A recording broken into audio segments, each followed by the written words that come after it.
The iOS 14 has been released like 20 days ago, and I've been using it for like 2 weeks, 14 days, so here are my thoughts. I'm Lucas from Apple Facts, and let's begin. After using the actual software for a while, there are some things that usually don't come to your mind when you hear about the new features, and you physically have to try it out in order to get these thoughts and to know more about it. One of the most important things of iOS 14 are definitely widgets, and you can add these stack widgets where you can scroll through them to switch between multiple things. And even though I consider this to be very useful, there are some complications with this. So you can see you swipe vertically to scroll through the stack, and on smaller devices like this one, you can see this is the 4-inch iPhone SE.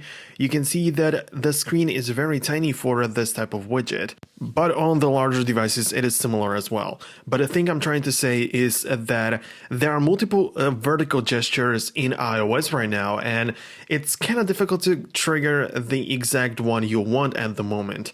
So you have the swiping down in order to get to the control center, you have the notification center, you have the widgets and scrolling through them, you also have the spotlight search. So there are multiple things that you can trigger and access with the same and very similar gesture, and it depends on where exactly you perform it on the screen. And on the smaller devices like this, you should keep in mind that you probably don't want to use this type of widgets in case you intend to use the spotlight search a lot like I do. I know this may not be like such a big deal, but I kind of didn't think about it at first, and now I've noticed that the vertical gestures, I mean, we have enough of them in the UI of iOS 14, especially on the home screen. By the way, guys, if you are new on this channel, make sure you subscribe because I cover multiple things and features about iOS 14 and other Apple-related topics, so I think you should subscribe and you will never miss anything. And also, you can support this video with your thumbs up. I would really appreciate it. But to come back to iOS 14 and the widgets, you know, I know many people that actually use some sort of picture that they want to see all the time as a background or a wallpaper. This could be your timetable or anything important that you want to see multiple times a day every time you glance at the phone. And this is where the Photos widget actually comes in. A lot of people don't realize it, but this is probably one of the useful ones for me, like one of the most useful ones. Let me know what you think about it down below, like what are the widgets that you're excited about and what are the things that you should and you will start using immediately when it comes to widgets. But this is something that I didn't really think about at first, but throughout the time I've noticed that I actually use it a lot, and this is definitely something that I didn't know that I actually needed. The next thing I wanted to say, and you know, like the whole UI of iOS 14 got cleaned up and like the phone call doesn't take up the entire screen and all of that. It's nice, and with Siri only covering like a portion of the screen, it's nice and all, but for me it's a little bit intimidating when I cannot see what I asked Siri. So if I hold down to the power button or ask, "Hey Siri," and I say something, I cannot see what I exactly said. And this is kind of annoying if you ask me. I don't know, maybe it's just me, and this is not really a problem, but in case you would like to see the actual thing that you asked, I think that it would be a lot more useful to simply get that, but as of right now, you only get the answer to it, so yeah.